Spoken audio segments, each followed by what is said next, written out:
तुमने अपने लाइफ में ना एक चीज नोटिस की होगी कि जब तुम कोई चीज चेस करना बंद कर देते हो वो अपने आप तुम्हारे पीछे आने लगती है। And this is the exact thing, आज मैं तुम्हें इसके पीछे की सारी साइकोलॉजी समझाऊंगा। एंड तुम्हारे लिए मोस्ट ऑफ यू तुम्हारे लिए वीडियो लाइफ चेंजिंग भी हो सकते हैं, बिकॉज मैं कुछ ऐसे चीजें तुम्हें बताऊंगा जैसे तुम्हारा दिमाग खुलने वाला है।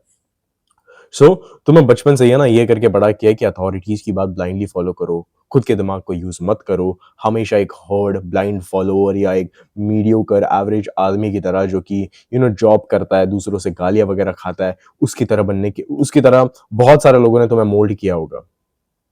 एंड उसके चक्कर में तुम बहुत ज्यादा डेस्परेट हुए हो, उसके चक्कर में तुम एक्चुअल में ना बहुत ज्यादा ही कुछ नीडी बन गए हो।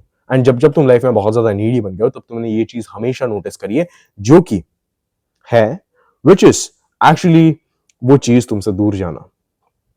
इन terms of women, in terms of your goal, in terms of your mental health, जिन भी चीजों को अब तक तुमने अपने लाइफ में चेस करना चाहा है वो चीजें तब तब दूर जा रही है। बट उस टाइम पे जब तुमने ये ठान लिया कि नहीं मैं चेस नहीं करूंगा अपने लाइफ में, तब तुम्हारे पास सारी चीजें अबंडेंस में आने लगी।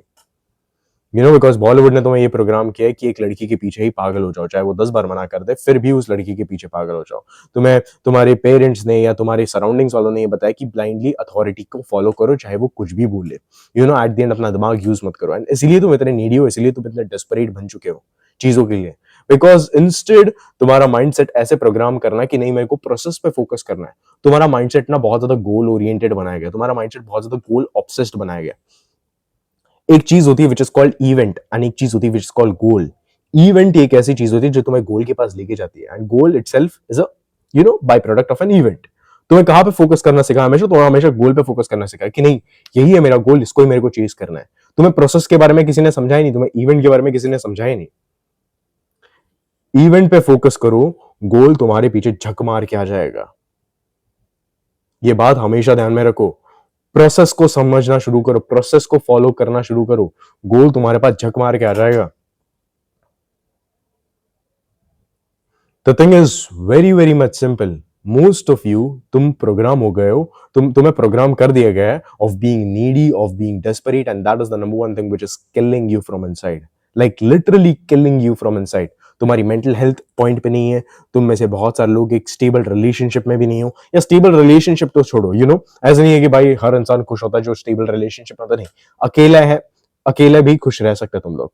तो तुम्हारी मेंटल हेल्थ पूरी बिगड़ी हुई है, तुम्हारे दिमाग के अंदर के कॉन्वर्जेशंस बहुत वियर्ड हो गए, तुम्हारे अंदर के डायनामिक्स बहुत ज्यादा वियर्ड हो गए, और मैं तुम्हें ये बोलना चाहता हूं कि ये वियर्ड समय तुम्हारे लिए बहुत ज्यादा इंपॉर्टेंट है, बिकॉज इसमें एक बहुत बड़ा चेंज आ सकता है।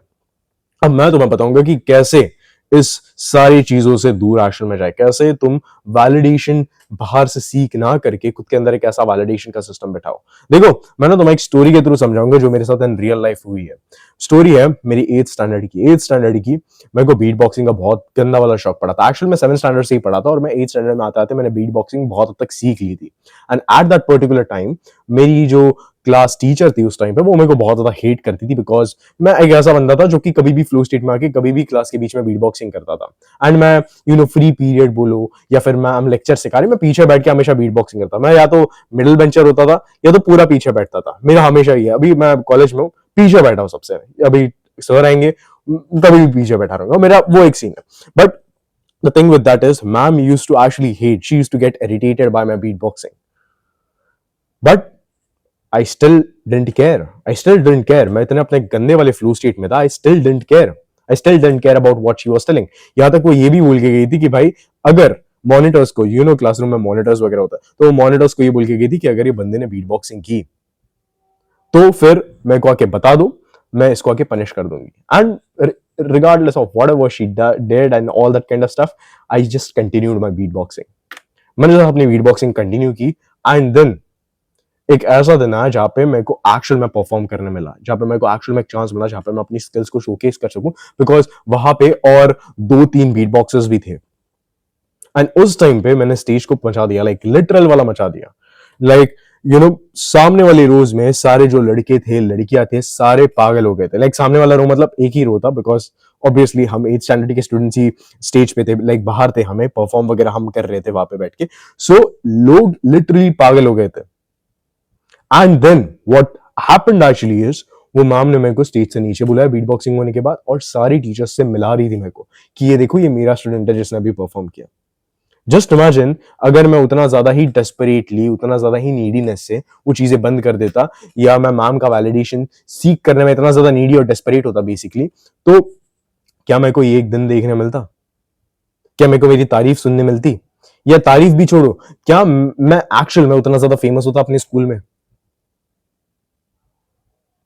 So this is the thing, right? This is the thing. अलग इंसान, अलग खोपड़ी, अलग पर्सपेक्टिव। मैम का एक अपना पर्सपेक्टिव था, बट वो पर्सपेक्टिव को पावर देना है कि नहीं, ये चीज मैं डिसाइड कर रहा, ये चीज मेरे हाथ में थी, और मैंने डिसाइड कर लिया था कि नहीं, मेरे को पावर नहीं देनी, और मैं अपने ही मजे में, अपने ही फ्लो स्टेट में मैं अपना बीट बॉक्सिंग कर रहा था। जस्ट इमेजिन उस टाइम पे अगर मैं वैलिडेशन के भूख पे या नीडीनेस के चक्कर में मैं वो चीजें अबैंडन कर देता, क्या मैं स्टेज पे उतना अच्छे से परफॉर्म कर पाता? शायद नहीं, बिकॉज मेरी प्रैक्टिस वगैरह छूट जाती उस टाइम तक। So this is the particular thing. अपने अंदर ही एक वैलिडेशन का सिस्टम बैठाओ, जहां से तुम चीजों को नेविगेट कर पाओ कि ये चीज सही है, ये चीज गलत है। जो भी आज तक तुमने वैल्यूज उठाए, जो भी आज तक तुमने मोरल्स उठाए, जो भी आज तक तुमने एथिक्स उठाए, वो सारी चीजें बाहर से आउटसोर्स की है। मैं ये नहीं बोल रहा कि बाहर से आउटसोर्स करना गलत बात है, नहीं। बाहर से मैंने बहुत कम चीज आउटसोर्स की है, बट की है मैंने आउटसोर्स। बट अपने अंदर से वैल्यूज को डेवलप करो, अपने अंदर से मोरल्स को डेवलप करो। उससे ना तुम्हारे अंदर एक सिंक बैठेगा। तुम बहुत ज्यादा डेस्परेट नहीं होगे, तुम्हारे पास एक फाउंडेशन रहेगा कि भाई मेरे वैल्यूज यही है, मेरी एथिक्स यही है, जो मैंने खुद से बिल्ड करे। And this is the thing which you should 100% follow. Because जितना ज्यादा तुम एक्सटर्नली लोगों से भीख मांगना शुरू करोगे ना नीडीनेस की, उतना ज्यादा ही एट द एंड तुम पिस जाओगे। एट द एंड तुम्हारा वही होने वाला है, तुम्हारी मेंटल हेल्थ बिगड़ जाने वाली है, तुम्हारी सेल्फ एस्टीम बिगड़ जाने वाला है, तुम्हारी जो अंदर की चीज है ना, तुम्हारा जो अंदर का पूरा मामला है ना, वो पूरा उतल पुतल हो जाएगा। लास्ट टाइम तुमने जब वैलिडेशन चेज करना चाहा लोगों से, तुम्हें पता है क्या हुआ था? तुम्हें पता है कि तुम्हें अजीब लगा था, बट फिर भी तुम वो वैलिडेशन चेज कर रहे थे, बिकॉज तुम वही अटेंशन को डिजायर कर रहे हो। मैं बोलता हूं अटेंशन को डिजायर करना बंद कर दो।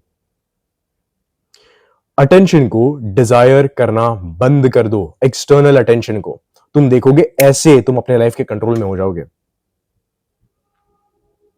सो ये चीजों को ध्यान में रखो। एंड वैलिडेशन दूसरों से जब तक तुम चेस करोगे, तब तक तुम्हारी मेंटल हेल्थ बिगड़ी हुई रहेगी। तुम नीडीनेस, डेस्परेटनेस से ऑपरेट करोगे वहां पे बैठ के, and this is the thing which will fuck your mental health up.